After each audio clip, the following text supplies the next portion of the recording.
Hi, my name is Richard So. I'm an associate professor of English and Cultural Analytics at McGill University in Montreal.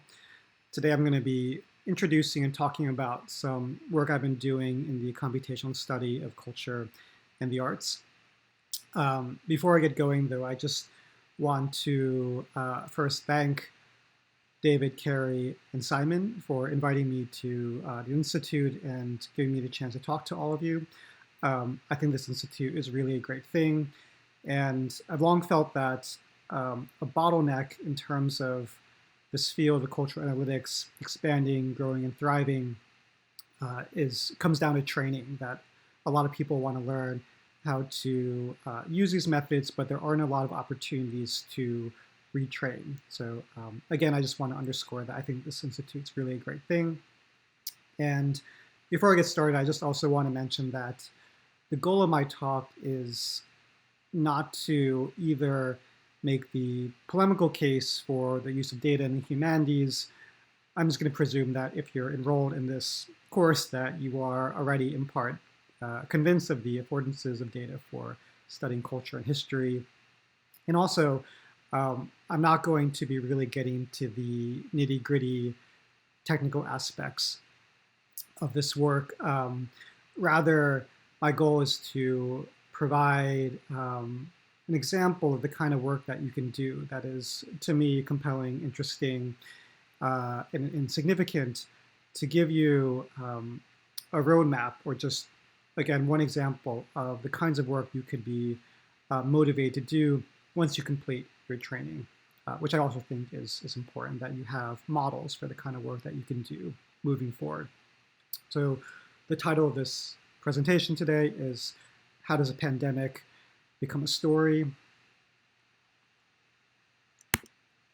And we get started with Don DeLillo, 2020, his recent novel, The Silence, which months before it was released, this big new book by this major American author, his editor decided to slip a reference to COVID-19 into the text, even though it has nothing to do with the pandemic. In fact, while it is a dystopian, futuristic novel, in the novel, it's a world in which all electronic devices stop working. So it's kind of the opposite of COVID.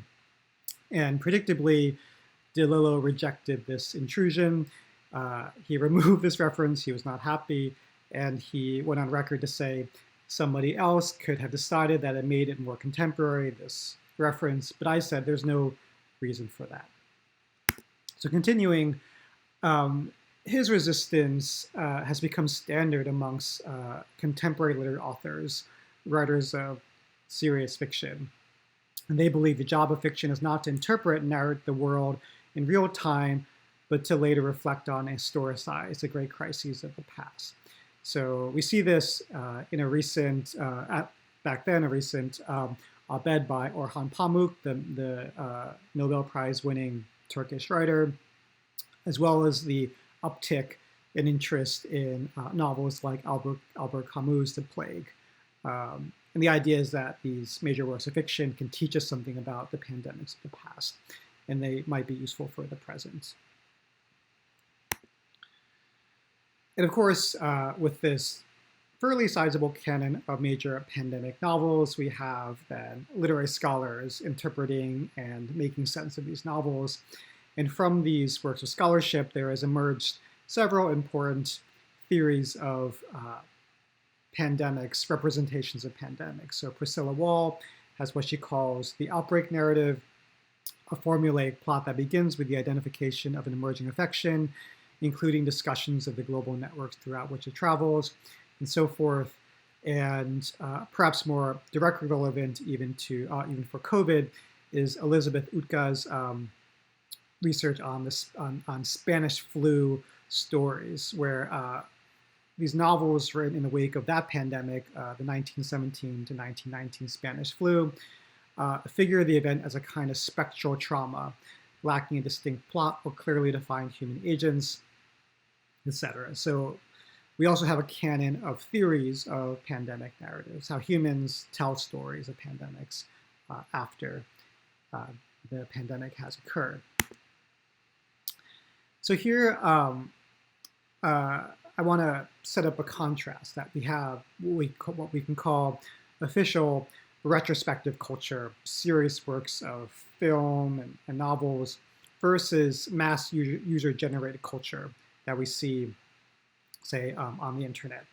So cultural critics right now are busy predicting how mainstream culture, such as novels, television shows, will turn COVID-19 into a story, but tens of thousands of people online have already been doing that on the fly since the original outbreak, since last January, since even last December. And here, as we can see, a screenshot of Wattpad. Enter online writing platforms like Wattpad, where tens of millions of people upload thousands of fan fiction and original stories per day. Here and elsewhere, people are writing hashtag COVID stories, and there's a lot of them. So here they only list 2.5 thousand stories, but actually on the back end, there are tens of thousands of COVID stories on this single platform alone. So here are some research questions that me and my collaborators have been thinking about this binary. How are ordinary people on the internet internalizing and then narrativizing the COVID-19 virus, as well as related effects like quarantine, in real time, ad hoc as a pandemic unfolds? Further, what are the textual narratological features of such stories, and how are they changing, evolving over time as a pandemic develops? And finally, how do such stories diverge from existing accounts and theories of canonical to pandemic literature? And for future research, this is for the research to come, how do these real-time narratives differ or even anticipate official mainstream cultural representations of COVID-19? Basically, the TV shows, the movies, the novels to come. Right? How do they align and not align with those future cultural productions? The big question to me, and a way that I like to describe this, is how do we tell the story of a social crisis before we know how it ends? And that, to me, is the real affordance and utility of this sort of user-generated content on the internet, that those stories can tell us the answer to this question, unlike retrospective works of serious mainstream culture. So first, what is Wattpad? So it's a pretty big deal, I would say, for people older than 35 and 40. It's like just another weird thing on the internet, but it's an immensely popular online writing platform in which users can upload stories and comment on other users' stories. It's currently I checked this morning, around the 500th most visited website on Earth. There are 70 million unique users per month. There are in total 565 million story uploads as of 2021. And I don't mention this here, but it was founded in 2007, I believe, but only really got going in 2013. So this is a tremendous amount of data on the website, just factored in the past, say, 8 years. And most striking, there are 250,000 stories uploaded per day. Demographically, so yeah, 90% of the users are under the age of 35. It's predominantly populated by women, and mainly it's English language. And it's also been having a lot of penetration into the mainstream cultural world. It has partnerships with Netflix and Sony. So decision makers in the cultural world are starting to take notice of the impact and importance of websites like Wattpad. Okay, the data we're going to be looking at today is every story published on Wattpad between March 2020. So obviously the COVID precedes March 2020, but people only really start processing writing stories about the COVID a couple months into the pandemic, ending with February 2021 to basically signal one full year of COVID storytelling on the internet. So arbitrarily we end in February, but that's the idea.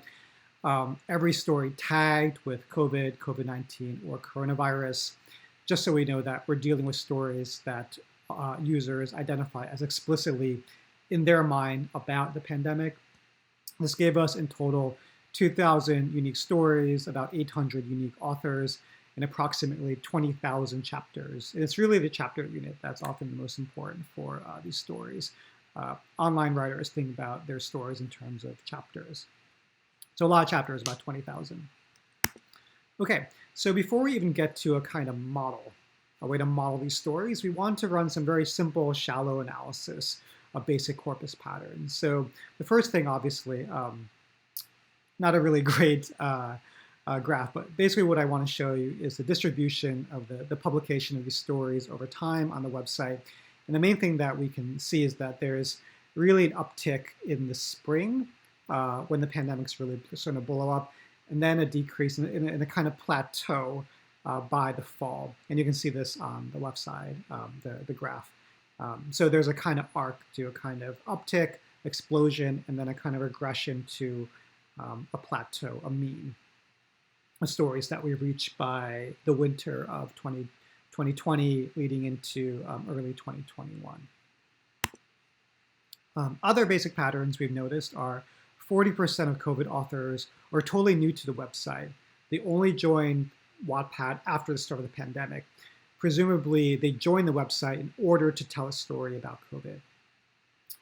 So what we can call tourists, they write stories twice as short as Wattpad residents in terms of COVID stories. And this distinction is something I've taken from Simon and Chloe's really great Reddit paper to make a distinction between people who come to a website to kind of do something specific versus residents who are hardcore invested in the platform as a totality. And finally, about 25% of COVID stories are being revised and updated over the course of the full year, but the majority remains stable within a 30-day period. So within 30 days that the user uploaded his or her story, usually the majority are changing them, but only changing them within a 30-day window, and then they're kind of done, they're out. And the minority are constantly updating, changing their stories, which we factored into our quantitative models. So first, what do these COVID stories look like? So fitting a topic model to the data, we found that about 57% of the stories are explicitly about the pandemic or the disease. And they have significant representations of the following topics. So topic one would be quarantine, COVID, lockdown, right? Clearly about the pandemic in some way, or people, COVID, coronavirus, China, government cases. So also about the pandemic, but from a different angle, from the perspective of what we could call something like world politics. And then the rest, the remaining 43%, focus or fixate on more mundane, non-specifically pandemic-related topics. So we have a student topic, class, teacher, students, classes, and then a kind of domestic interiority quarantine topic, door, floor, bed, window, and then a kind of communication topic, phone, video, screen, camera, message. So this is more about the kind of internalized life experience of COVID, but not explicitly about COVID per se. Okay, so moving forward, so we learned something about the broad contours of these stories, but we wanted to develop a model to model storyness, to model narrative. And here we thought about identifying two major axes of analysis. We want to stick to really two main variables to keep our model parsimonious, to capture broad trends, to not get too specific or granular, which wouldn't really teach us about the stories as a whole. But we wanted the variables, these two axes or two dimensions, to be really robust and complement each other. So here we went back to the kind of rubrics, the standard rubrics of narrative theory, looking at Fabula and Sujet, or the what and how of how a story is told. So Fabula, for the literary scholars here, is basically just the content of the story, the what is in the story, what is it about? And the Sujet is how the story is told to the reader. And you can think of it as the narration of events. So famously, a story like Memento, the famous film story, the chronology is all messed up, the time is all out of order.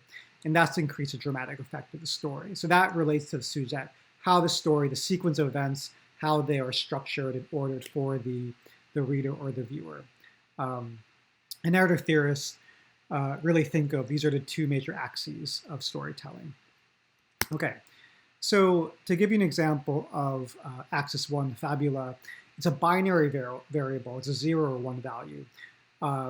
We ask, is a story explicitly about COVID based on the results of fitting a topic model to the data, identifying topics explicitly about COVID, and then determining a threshold to indicate what we call COVIDness.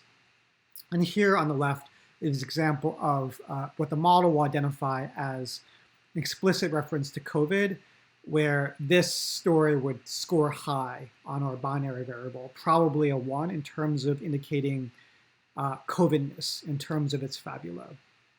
So that's one dimension. The other dimension is a little bit more complicated, what we call sociality. And it's a binary variable, and the model identifies if a story has a social network of characters based on a quantification of character interactions and whether there exists enough interactions to constitute a social network. So the thing on the right is not exactly what we're doing, but it gives you a sense of the difference. So a connected graph is something that would have sociality in that there are people doing things in the story and they're connected to each other in terms of their sharing, they're appearing in scenes together and having interactions. And an unconnected graph is people generally isolated from each other. There's not a lot of robust sociality in the diegetic world of the story. And again, this is a binary variable, 1 or 0, indicating whether there is a robust social network in the story or not. Moving forward. Okay, so I'm going to start moving into the findings. So finding 1 is, as we move forward in time from March 2020 to February 21, we find that COVID stories are becoming less explicitly about COVID and more social, more likely to feature a robust social network characters. In other words, and this is kind of the interesting quantitative discovery, is that over time, as people are writing more and more COVID stories, Fabula and Sujet are moving in opposite directions, which is interesting. That they're pulling apart in a way. That one variable, Fabula, is thinning out, that the stories are becoming less and less explicitly about COVID, but the other dimensionality, the other variable, that's about the how of the story, how is the story told, that's thickening out, that's becoming more dense, that the social world is becoming more alive and rich, that the writers are imagining a more active social life, a more active social world in terms of the how of the story, how you tell the story. You need more interactions to tell the story. And finding 2, also interesting to me, we find that users who tend to write lonely stories that do not feature a robust social network characters, tend to be themselves lonely users, i.e. not engaged with other Wattpad users in terms of receiving or giving comments on their stories. So in other words, there exists an association, a very strong one in our model, between online user behavior and textual behavior, the kinds of stories one likes to write. Lonely users tend to write lonely stories. So the second part of our model is looking at the correlations between human behavior on Wattpad, commenting, talking to other people on the internet, on this platform, and the kind of stories you want to write. And what we found is, if you tend to write a story that's lonely, a world where people are really not connected or there aren't that many characters, you yourself tend to be a kind of what we call lonely user. You're not interested in talking to other people on the website. You're not interested in leaving comments for other people on your own story or receiving comments on your story. You just don't care. You want to be left alone, incommunicative on the platform. And that was a really interesting finding, that there's a correlation between, again, human behavior and the kinds of stories, textual behavior, the kinds of stories you want to tell. And this is through a different sort of modification of our model, which I'll be happy to talk about in the Q&A. And finally, finding 3 is an important one because it tells us about, it's in some ways to validate the model. So last we created 2 parallel corpora to compare COVID stories, romance and mystery, two of the other most popular genres on the platform, and we ran our models on them. What we found, and this is very important, we found that the effects we see in COVID stories are specific to this corpora. On average, we find that stories tagged as mystery or romance on the platform are more social, often significantly so, and feature less lonely users than COVID stories. In other words, COVID textual and user behavior is unique to this category, and it represents a form of generic emergence, a new kind of story in this cultural ecosystem. It's important to prove this because it validates the model to say that what we're finding is not just, this is just how everyone writes on Wattpad, it's specifically how people write COVID stories. It's specifically when someone goes onto the website to talk about COVID, to tell a story about COVID, that they're not just following patterns that are ubiquitous across the entire platform for every other kind of story. For example, romance and mystery, which are two of the most popular other genres on the website.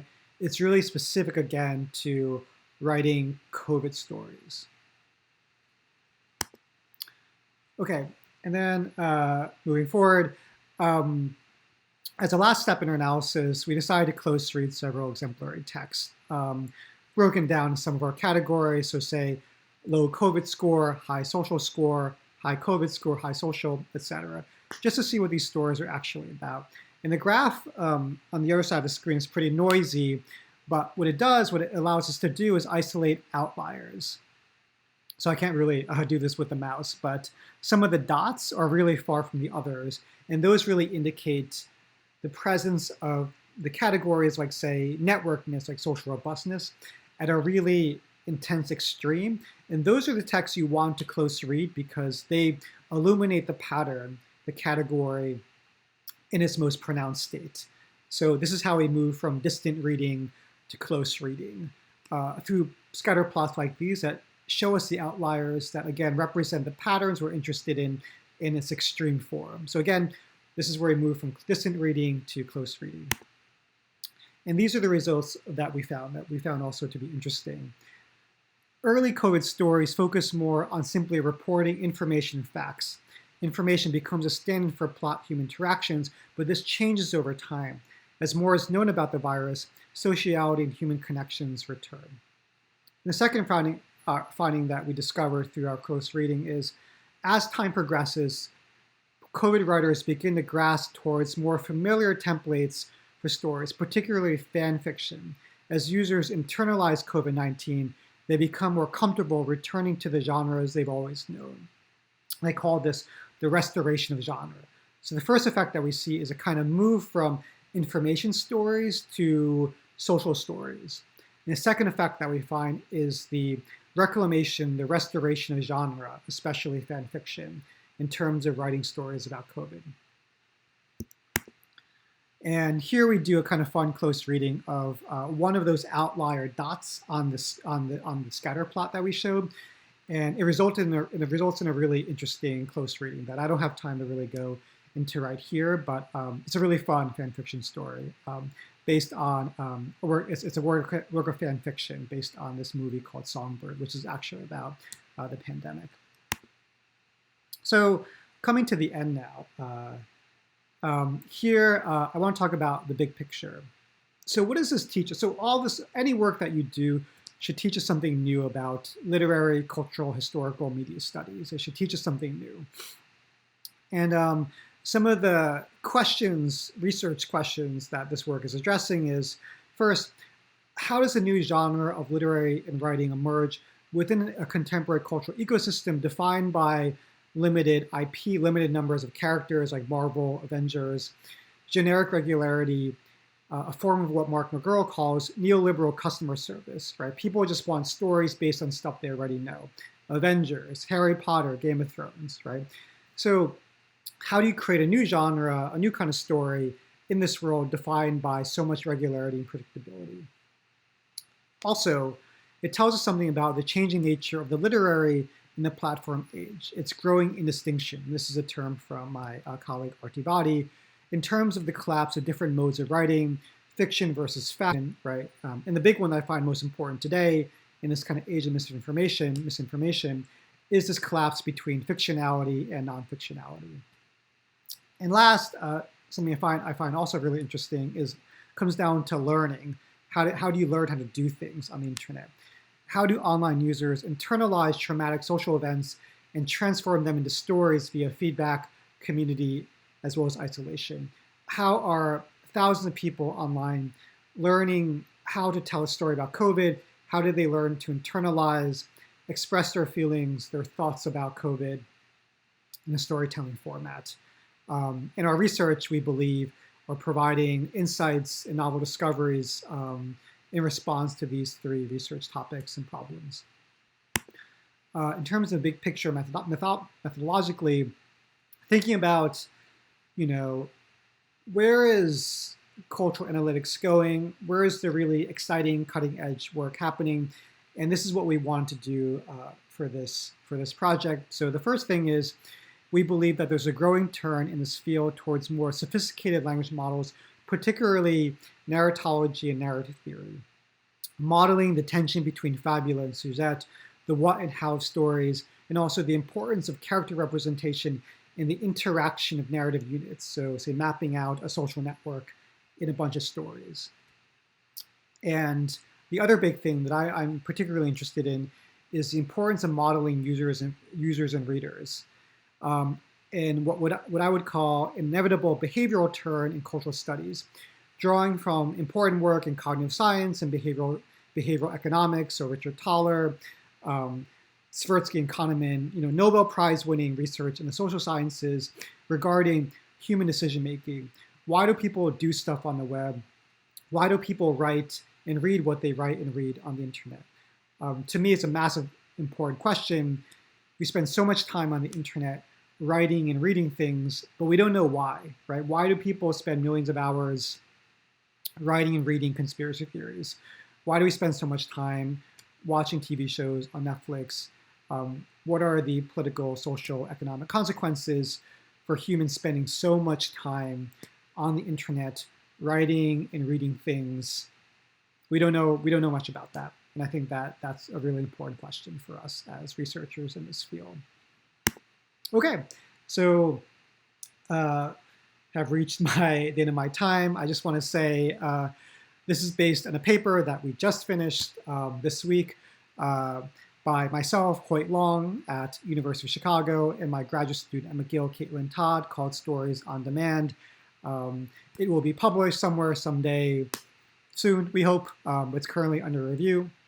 So of course, thanks to my co-authors, Hoyt and Caitlin, for doing so much of this work with me, obviously. Thanks again to Simon, David, and Carrie for inviting me to the Institute. And again, if you have any questions about this research, this presentation, I think there's going to be a Q&A where I can get more into the guts of the modeling and the data and the arguments. But if after that you still have questions, don't hesitate to contact me. I love talking about this work. I love talking to new researchers in this field. I'm just really excited about the things that we're going to be doing with this work. So I would love to hear from you if you have any questions in general. And so thank you again. Stay healthy and safe. And really good luck. My best wishes for this really important, exciting retraining that you are undergoing right now. And I hope it's going well, and good luck, and take care. Thank you.